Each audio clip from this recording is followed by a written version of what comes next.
La Iglesia Bíblica Guardianes de la Palabra presenta su devocional de hoy. Nuestra meditación de hoy se basa en el capítulo 7 del libro de Jueces, los versículos del 1 al 8 y el versículo 22, los cuales leemos y meditamos en el nombre del Padre, del Hijo y del Espíritu Santo. Entonces Jerobaal, es decir, Gedeón, y su ejército se levantaron temprano y fueron hasta el manantial de Harod. El campamento de los ejércitos de Madián estaba al norte de ellos, en el valle cercano a la colina de More. Entonces el Señor le dijo a Gedeón: «Tienes demasiados guerreros contigo. Si dejo que ustedes peleen contra los madianitas, los israelitas se jactarán ante mí de que se salvaron con su propia fuerza. Por lo tanto, dile al pueblo, a todo aquel que le falte valentía o que tenga miedo, que abandone este monte y se vaya a su casa». Así que 22,000 de ellos se fueron a su casa y quedaron solo 10,000 dispuestos a pelear. Pero el Señor le dijo a Gedeón: «Todavía son demasiados. Hazlos descender al manantial, y yo los pondré a prueba para determinar quién irá contigo y quién no». Cuando Gedeón bajó con sus guerreros hasta el agua, el Señor le dijo: «Divide a los hombres en 2 grupos. En un grupo, pon a todos los que beban el agua en sus manos lamiéndola, como hacen los perros. En el otro grupo, pon a todos los que se arrodillan para beber directamente en el arroyo». Solo 300 de los hombres bebieron con las manos. Los demás se arrodillaron para beber con la boca en el arroyo.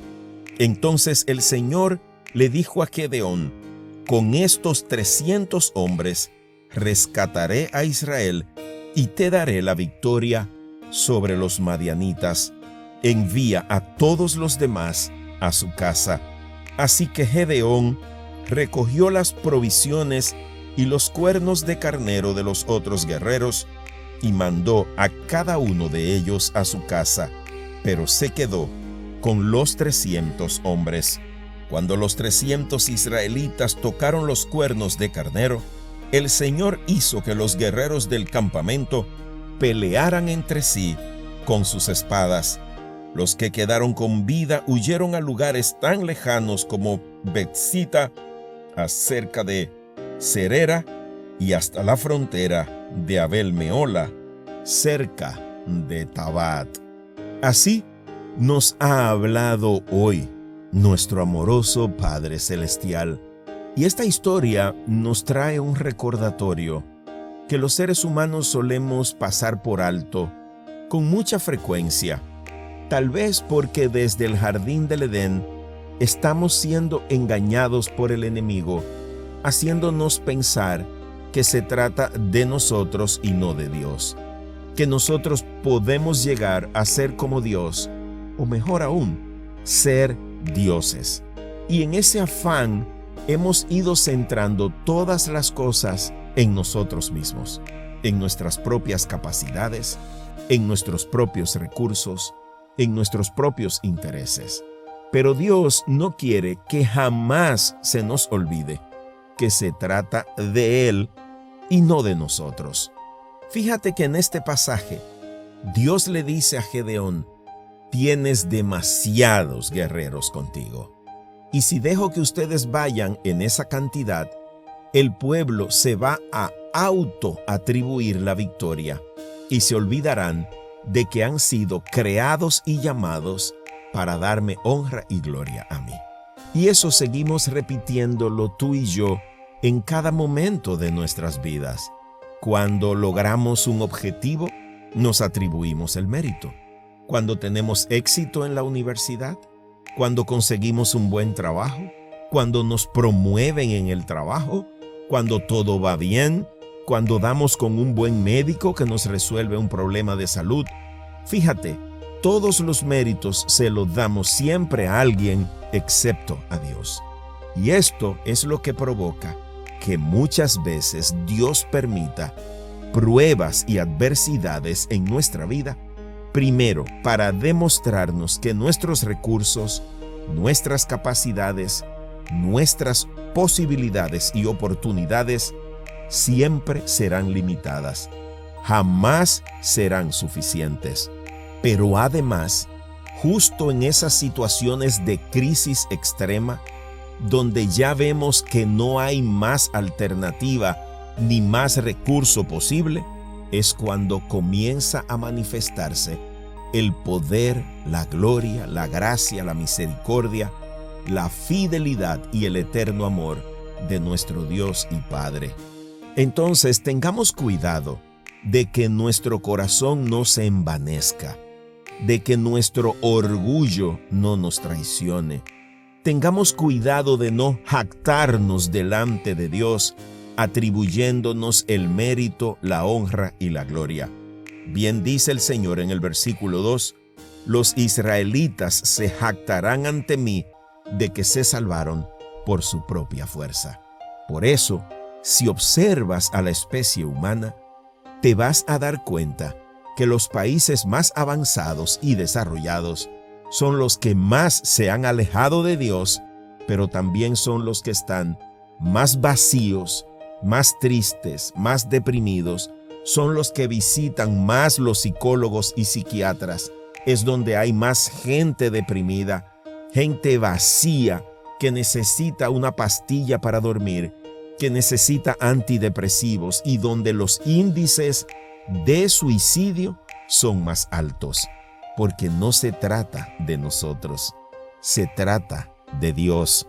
Con facilidad olvidamos que tú y yo hemos sido creados para dar gloria, honra y honor a nuestro Dios creador, quien se ha constituido en Padre de todo aquel que acepte el único camino para hallar la salvación, la plenitud y la vida verdadera que tanto anhela nuestro corazón.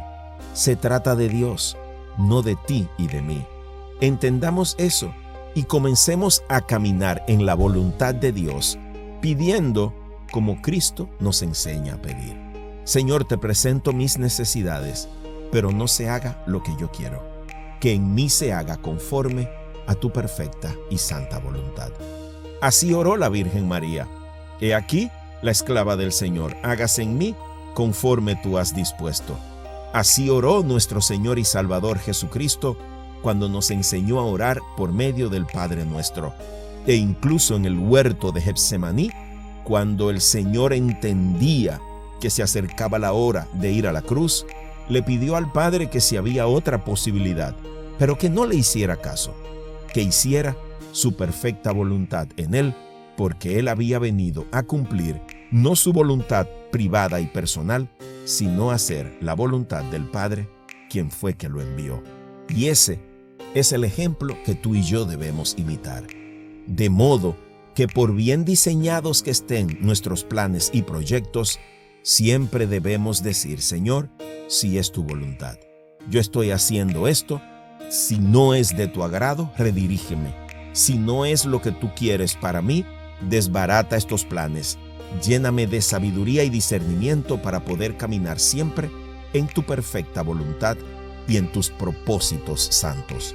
Si hacemos eso, nos acompañará siempre la victoria y seremos lo suficientemente humildes para darle a Dios el honor y la gloria de nuestras victorias.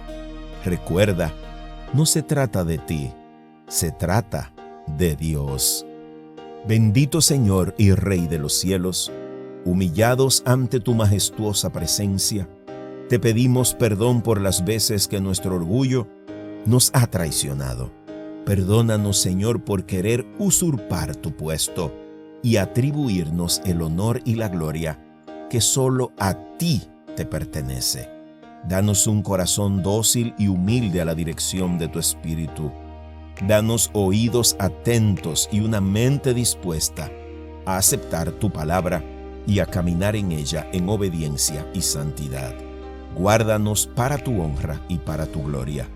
Te lo pedimos a ti, único Dios verdadero, Rey soberano y Padre nuestro, en el santo nombre de Cristo Jesús. Amén.